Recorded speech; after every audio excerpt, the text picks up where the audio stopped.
The Age of the Crusades. Oh my god, Dr. Lockyer, I just watched Kingdom of Heaven. It's a great movie. The Crusades seemed crazy. Wasn't it just a period of conflict and loads of people killing each other?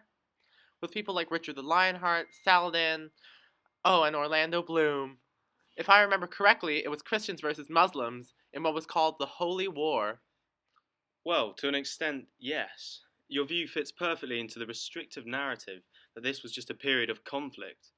I want to question this traditional approach to the Crusades. The phrase Age of the Crusades is flawed, as it suggests the wars were synonymous with Christian Muslim relations at the time. Usually in history, we like to form a narrative with a clear framework, and in this case, it happens to be two sides, Christianity versus Islam, engaging in a holy war. Wait, so the Age of the Crusades implies that this was just a period of holy war, Christians versus Muslims. Isn't that what it was? There were 9 crusades after all, and they are notorious for the massacres committed along the way and the violent captures of Holy Land cities. I read that 1.7 million people were killed, and that was a lot of people at the time. Well, yes, you're right.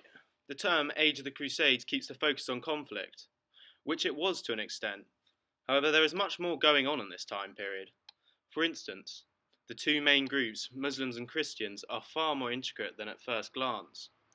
In history, we view the two groups as enemies.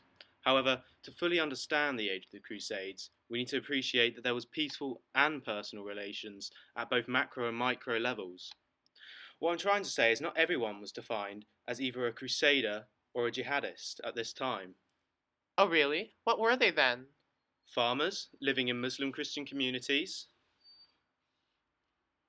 or merchants in the Mediterranean. Oh, I get it. Like scholars and artisans? Yes, exactly. And not just in the holy cities like Jerusalem, but what about Iberia? Or even Venice? It's funny that you've been asking these questions because I've been doing some of my own research into the Crusades. Now I feel knowledgeable, but I want to know more. Well, you should check out my website on my portfolio. I'm gonna do just that.